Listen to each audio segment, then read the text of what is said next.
profession léegi nag la plupart du temps souvent bu ñu demee dossier yooyu bu ñu ko ubbee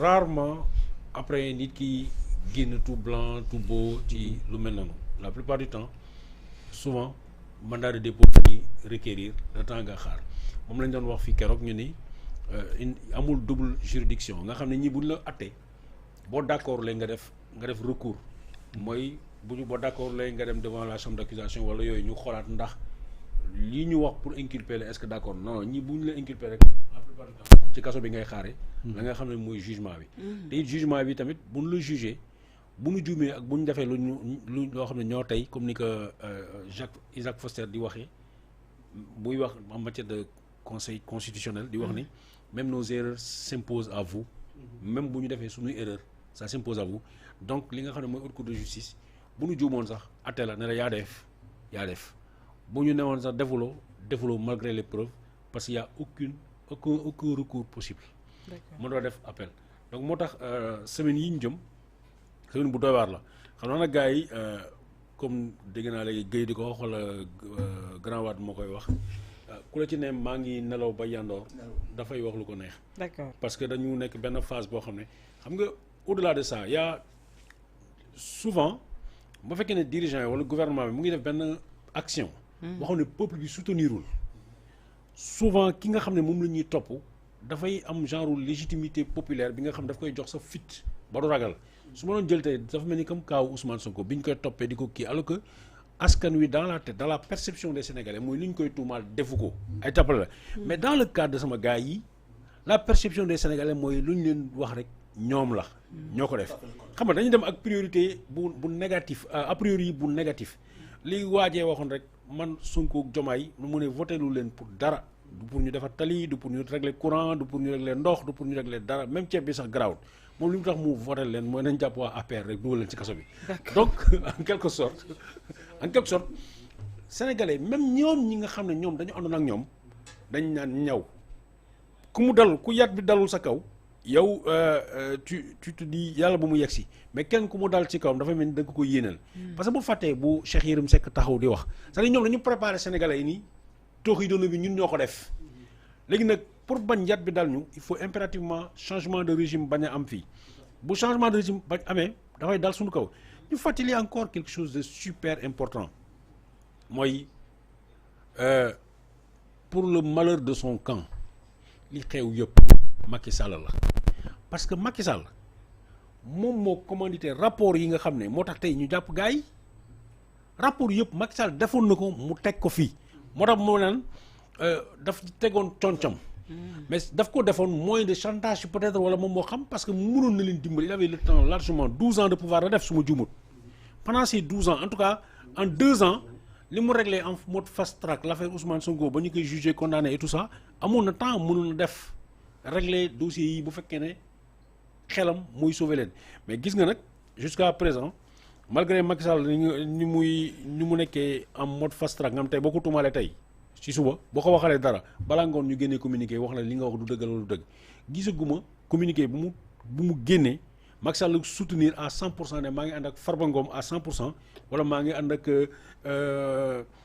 comment il s'appelle Diop Moustapha Diop wala maa ngi ànd ak ba léegi waxuma amul de mais man gisuma ko. donc lii mooy wane ni kon tey jii président yi aussi bu ñu waree dugal ci yenn ni sax ñun ñoo war a xam suñu bopp ndax ñoom li ñuy am ci ay privilèges ñun mënuñu ko am. et puis Thioro. oui benn affaire daf ma yéem tuuti xaw ma ndax yéen remarque boobu gis ngeen ko ñu nekk di yóbbu mode fast track ñu nekk di yóbbu haute cour de justice. voilà wala ñu nekk di topp lever seen immunité parlementaire.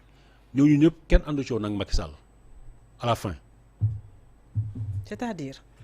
ñoom ñëpp bi Macky Sall joxoñee Amadou Ba ne leen bàyyi leen Amadou Ba ñoom ñëpp dañoo bañ langaamu ci Amadou Ba da nga koy jëlee ci Cheikh Oumar Anne jëlee ko ci Cheikh Oumar Anne. jëlee ko ci Moustapha Diop mii.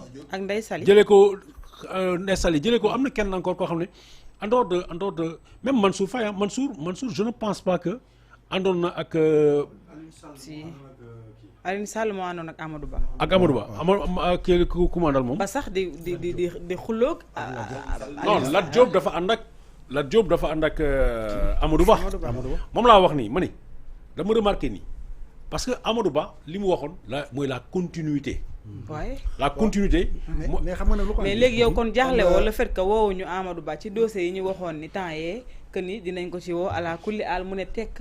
mel ni sax ku gën a jege waa Pastef période yi nga xam ne moom la ñuy visé. waaye période boobu su ma juumut lay Amadou Ba n'était plus aux affaires. mais Ousmane moo taxaw ko ne Amadou moo gën a kàccoor fii. waaw d'accord loolu waxi Ousmane la. waaw Amadou Ba bi nu gagné deuxième mandat Macky Sall. deuxième mandat Macky Sall je pense que dafa écarté Amadou Ba. wala loolu daf ko defoon ministre des affaires étrangères. dafa dem affaires étrangères. waaw après mu arrêté. mu génne ko. mu dem toog këram. xam nga ba nu woo ko def ko premier ministre. waaw mu dindi poste premier ministre.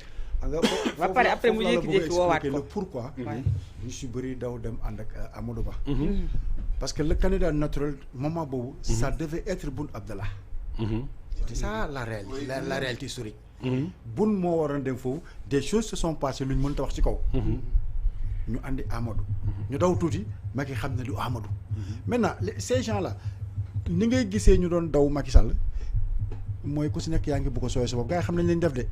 gars yi il faisait tout pour ñoom ànd ak Amadou mooy se sauver la peau. mais parce que xam nga Macky Sall. waaw chaîne lii ak problème bii am. Macky Sall dafa newoon su teelee wax ni du candidat. coow li day bari. mais la réalité est que ñu toggoon ngooy ci Macky Sall jusqu'au bout dañu foog ne day def troisième mandat. mais ba mu ne forcé defuñu Babacar léegi nag bi mu ne defut. te joxuñu leen kenn koo xam ne ñoom ñëpp wóolu nañ ko parce que bu fàtte ni Amadou Ba li ko jëlee woon ci APR ba mu dem. bañ a juboo ak ñëpp la. moo tax mu dem Macky Sall formé benn personnalité ci ginnaaw au delà de Boun Abdallah Dionne bi ngay wax. beneen waa ji la comment il s'appelle Abdoulaye Daouda Diallo.